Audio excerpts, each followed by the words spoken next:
Good morning. Today we will read about the chapter Bricks, Beads and Stones from class 12th history, and it is chapter number 1st. And in this chapter the our learning objectives will be firstly Indus Valley civilization, about which I will provide an introduction.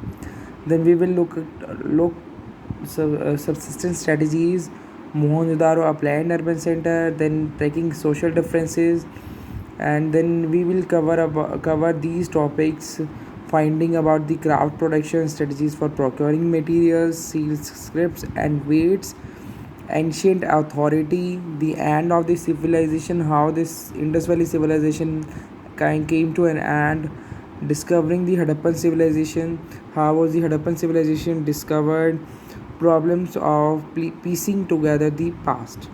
Now we will quickly look these topics in short. Firstly, the Indus Valley civilization, an introduction. The Indus Valley civilization is also called the Harappan culture. जो Indus valley civilisation है, जो सिंधु घाटी सभ्यता है, उसे Harappan culture भी कहा जाता है, हड़प्पन संस्कृति भी कहा जाता है।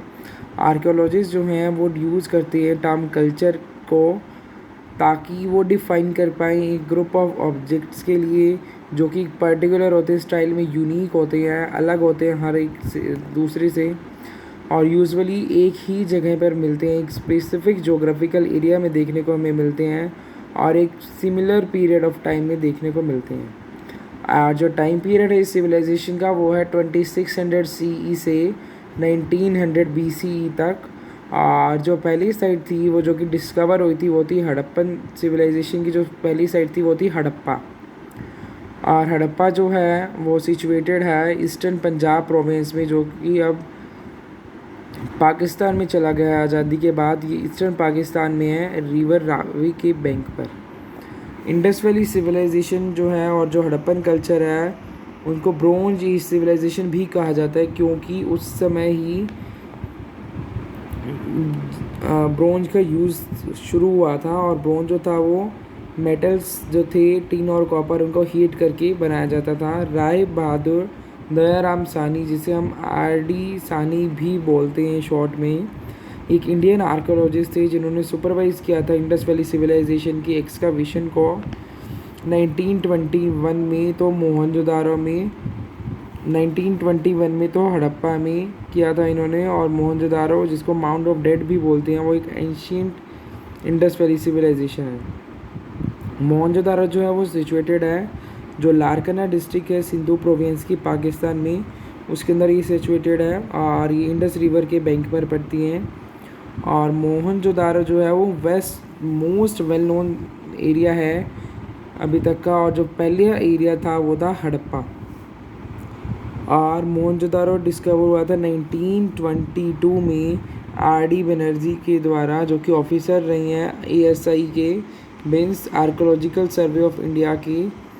और सर जॉन हर्बर्ट मार्शल, जो कि डायरेक्टर जनरल हैं ASI के, 1902 से 1928 तक, और उन्होंने ओवरसॉ किया था एक्सकेवेशंस को हड़प्पा और मोहनजोदारो में।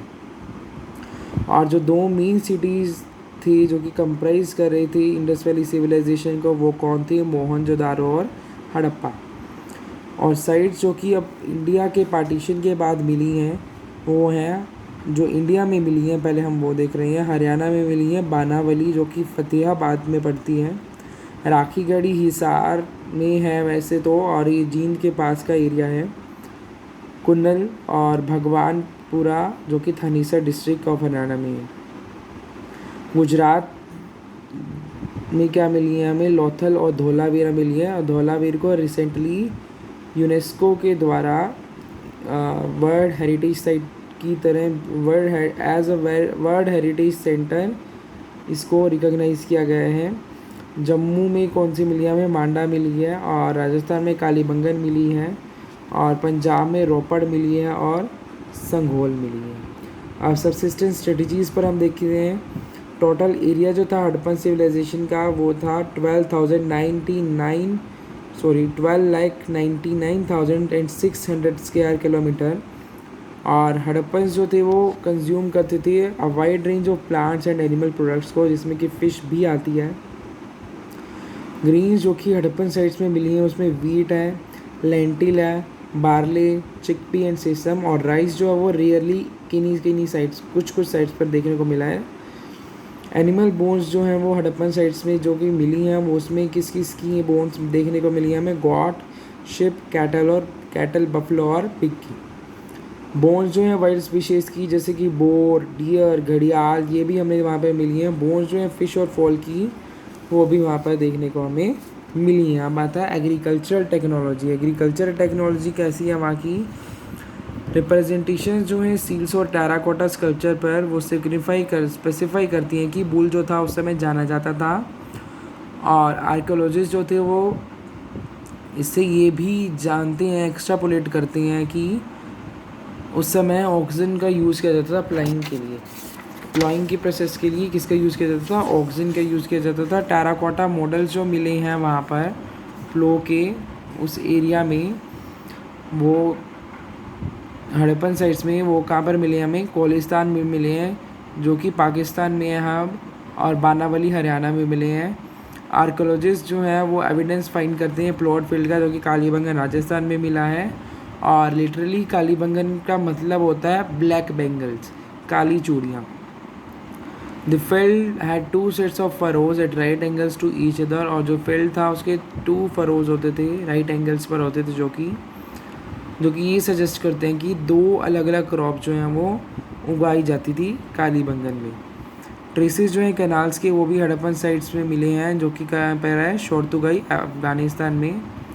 और वाटर जो था वो वेल से निकाला जाता था इरिगेशन के लिए। और वाटर रिजर्वर्स भी हमें मिले हैं धोलावीरा में, जिसका यूज़ किया जाता था वाटर को स्टोर करने के लिए फॉर दी एग्रीकल्चर। आर्टिफैक्ट्स मिले हैं वहाँ पर, processing of food required grinding apparatus as well as vessels for mixing, blending and cooking. जो फूड प्रोसेसिंग होती थी उसके लिए, उसको ग्राइंड करने के लिए कुछ वेसल्स का यूज़ किया जाता था, उसको मिक्स करने के लिए, ब्लेंड करने के लिए और कुक करने के लिए। इसमें हमें सोर्स दिया गया है सैडल क्वेंस, जिसमें यूज़ किए जाते थे बहुत ज़्यादा नंबर्स में। और ऐसा लगता था कि उनको सीरियल्स को ग्राइंड करने के लिए ही यूज़ किया जाता था। आज भी हम यूज़ करते हैं और हिंदी में हम इन्हें बोलते हैं सिलवट्टा। स्टोन्स जो हैं इस टाइप की, जो कि जिससे कि सैडल क्वेंस बनाए जाते थे, उनको बोलते हैं करी स्टोन्स। हमारे जो वर्कमैन है उसको क्या बोलते हैं? करी स्टोन्स बोलते हैं। मोहनजोदारो जो कि एक प्लैन्ड अर्बन सेंटर है। मोहनजोदारो जो है सबसे ज़्यादा जाने वाली साइट है, is the most well known area. और जो फर्स्ट एरिया जो था, जो कि यहाँ पर डिस्कवर किया गया था इंडस वैली सिविलाइजेशन का, वो था हड़प्पा। सेटलमेंट जो है वो 2 सेक्शंस में डिवाइडेड है। एक तो है छोटी है पर वो हाइयर है ग्राउंड लेवल से, और एक दूसरी है जो कि बहुत ही बड़ी है एरिया वाइज, परंतु वो लोअर है, मतलब कि ग्राउंड लेवल पर है। सिटाडेल जिसे हम बोलते हैं वो है smaller but higher, and the lower town which means larger but lower. जो सिटाडेल है owes its height to the fact that building were constructed on mud brick platforms. और सिटाडेल की हाइट से ऐसा लगता है कि बिल्डिंग जो थी वो मड ब्रिक प्लेटफॉर्म्स पर बनाई जाती थी, और ये वॉल होती थी, जिसका मतलब है कि ये फिज़िकली अलग होती थी लोअर टाउन से। और लोअर टाउन जो है वो भी वॉल होता था, और बहुत सारी बिल्डिंग जो थी वो प्लेटफॉर्म्स पर बनाई जाती थी, जो कि फाउंडेशंस की तरह सर्व करते हैं। Once the platforms were in place, all building activity within the city was restricted to a fixed area on the platforms। और प्लेटफॉर्म्स पर जो भी एक्टिविटीज़ की जाती थी सिटी में, वो एक फिक्स्ड एरिया तक ही रिस्ट्रिक्टेड होती थी।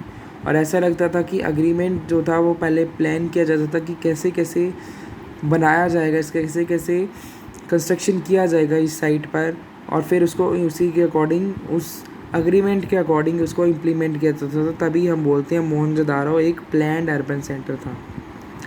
बाकी साइंस जो मिली हैं प्लानिंग की, उसमें ब्रिक्स देखने को मिली हैं विच वेदर, जो कि सन ड्राइड भी थी और कुछ बेक्ड भी मिली हैं, और एक स्टैंडर्डाइज रेशो की थी। और सभी हड़प्पन सेटलमेंट्स में ऐसी ये जो हमें ब्रिक्स मिली हैं वो एक स्टैंडर्डाइज्ड रेशो की थी, जहाँ की जिनकी लेंथ और ब्रेड जो थी वह 4 गुना थी हाइट के और 2 गुना थी हाइट उसकी।